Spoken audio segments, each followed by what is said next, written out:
जय परमेश्वर भाइयों। हिंदू मुसलमान अंग्रेज सभी देवता लोगों को जय परमेश्वर भाइयों, जय परमेश्वर। तो भाइयों, साधनोपदास महाराज लिखी किताब जगत हित करनी। तो भाइयों, साधनोपदास महाराज की लिखी हुई किताब जगत हित करनी पेज नंबर 184 से पढ़ करके सुनाते हैं।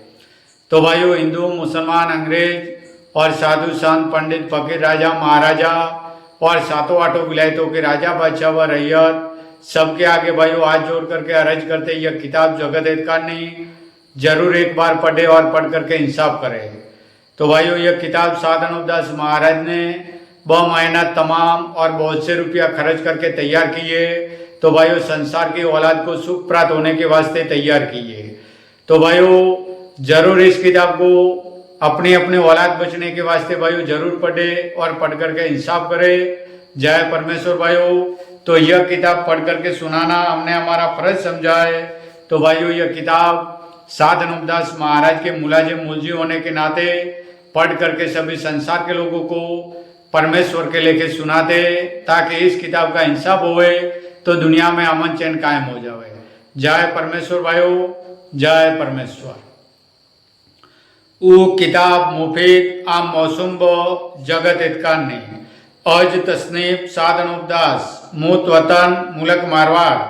यह जगत हित करनी जिसको श्री अनूपदास प्रिंटिंग प्रेस छावनी अनंतपुरा में छाप के प्रसिद्ध किया। तारीख 17 अप्रैल सन 1909 जब वैशाख वधी 12 सम्मत 1965। जय परमेश्वर भाइयों। Page number 184। शख्सों को राज कराया हुए तो वो राज तो अमर है, और वो भी राज के करने वाला है, पंच है। सो भाई मेरे हो, पंच और परमेश्वर तो एक है, परंतु जिसको कि राज दिया जाता है तो उसको सिर्फ नेकी की वजह से देते, और पंच और परमेश्वर अपने नजदीक और गरीब गुरबा के नजदीक एक है, क्योंकि वो सबको एक ही जानते हैं और हक बक इंसाफ करते हैं। इससे पंच और परमेश्वर बराबर है। इससे पंचों का दिया हुआ राज किस तरह से नहीं जाता है और अमर रहता है। परंतु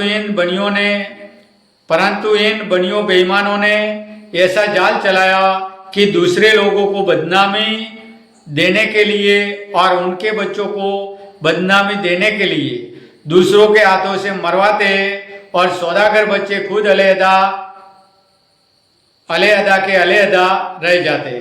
परंतु जिस तरह से कि रावण अन्नाकंस वगैरह ने राक्षसी पाप से संसार के लोगों की अकल कैद कर दी थी, जिस पर रावण अन्नाकंस वगैरह संसार के नजदीक नेकी वाले और धर्मात्मा मालूम होते थे, फिर उसी तरह से इन सौदागर बच्चों ने भी जादू के जुल्म से तमाम जान के लोगों की अकल ऐसी फेर दी है कि जिससे अब भी तमाम जान के लोगों को यह सौदागर लोग भी मिसाल रावण वगैरह के धर्मात्मा मालूम होते हैं, क्योंकि ये सौदागर बच्चे तमाम जान को दिखाने के लिए और राक्षसी पाप प्रकट न होने के लिए जानवरों पर भी रक्षा करते हैं और धर्म पुण्य करते हैं। परंतु जो कि यह सौदागर लोग दरियाओं के ऊपर गुप्ती पाप करा रहे हैं, कि जिसको दुनिया अपने मुंह से सरग नरक बोलती है, कि जहाँ 84 लाख कुंडियां बनाई है, और संसार में भी यह बात कहते हैं कि वहां पर राजलहू की कुंडियां है। सो भाई मेरे, वहां पर तो कोई सरग है ना नरक है, परंतु इन सौदागर महाजनान ने कि जो 84 लाख कुंडियां रावण अन्नाकंस के मुवाफिक बनाई है, सो उन कुंडियों के ऊपर तमाम दुनिया के नाम का पाप कराते, जिससे दुनिया में बुरा होता है। सो यह सौदागर महाजनान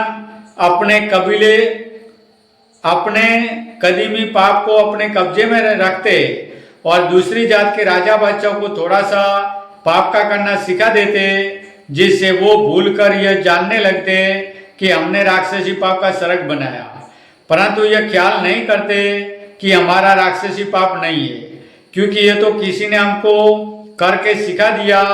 और खास महाजनान का मतलब यह है कि हम जाहिर ना होए और हमारे बच्चे न मारे जावे और दूसरों के बच्चे मारे जावे, यही मतलब दूसरों के सिखाने का है। सो इस बात को ख्याल बिल्कुल नहीं करते। हालांकि इस जाली जाल में 8 तो राजा बादशाह हिंदू मुसलमान के कौम, जय परमेश्वर भाइयों, जय परमेश्वर, कौम के मारे गए। जय परमेश्वर।